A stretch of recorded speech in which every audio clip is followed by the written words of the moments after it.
VOA News. I'm Christopher Cruz reporting.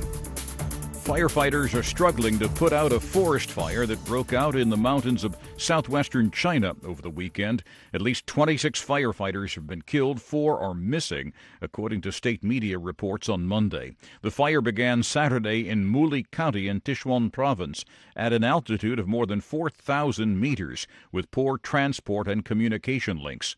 By Sunday afternoon, nearly 700 firefighters were working to put out the fire, but 30 went missing after a surge of flames fed by a sudden shift in the wind. China says it will start regulating all fentanyl-related drugs as a class of controlled substances. AP correspondent Matt Small reports. U.S. officials have pointed to China as the main source of synthetic opioids shipped into the country directly by mail or transported via Mexico, a claim China denies. Now in a sweeping policy shift U.S. officials have long pushed for, and due to take effect May 1st, China will begin regulating all fentanyl-related drugs as a class of controlled substances. A Chinese official says the move should block the loopholes by which drug makers created new variants of opioids faster than they could be banned. Matt Small, Washington. Fentanyl and compounds that mimic its effects are blamed for tens of thousands of opioid overdose deaths in the U.S. each year. A Vietnamese woman is now the only suspect remaining in detention in Malaysia for killing the half-brother of North Korean dictator Kim Jong-un. A lawyer for the woman said Monday that his client has pleaded guilty to a charge of causing hurt by dangerous weapons or means. The woman was charged with smearing the deadly nerve agent VX on the face of Kim Jong-nam in Kuala Lumpur's airport in February 2017. This is VOA News. Ukraine is preparing for 3 weeks of impassioned political campaigning as a television comedian goes head-to-head with the incumbent for the presidency in a runoff scheduled for April 21st.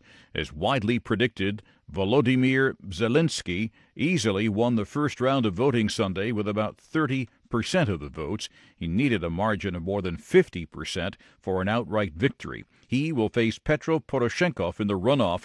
The incumbent came in second at 16%. The majority of votes have now been counted.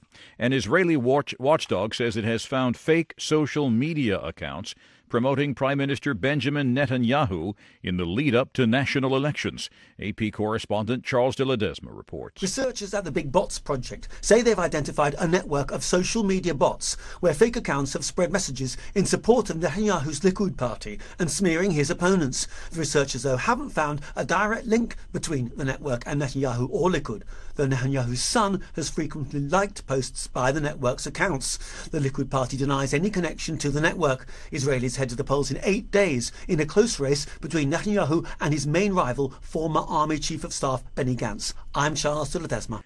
The majority Democrats in the United States House of Representatives are preparing to ramp up their efforts to get the full report from Special Counsel Robert Mueller on Russia's interference in the 2016 U.S. presidential election. AP Washington correspondent Sagar Magani reports. Democrats had set a deadline tomorrow to get the full report. The Justice Department appears likely to miss it, and the following day, the House Judiciary Committee will vote to authorize subpoenas to get the report. Attorney General William Barr has released a 4-page summary and says he'll put out a scrubbed version of the full report by mid-month. Democrats, though, want the whole thing, unfiltered by Barr. He'd written the special counsel found no Trump campaign coordination with Russia, but he also went further than Bob Mueller by saying there's not enough evidence to prove the president obstructed the Russia investigation. Sagar Magani, Washington. A whistleblower from inside the White House has told congressional investigators that senior Trump administration officials granted national security clearances to at least 25 people that government reviewers had rejected.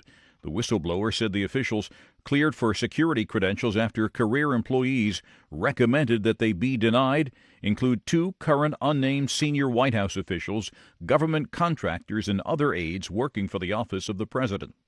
You can find more on these and other late-breaking and developing stories from around the world, around the clock, at voanews.com and on the VOA News mobile app.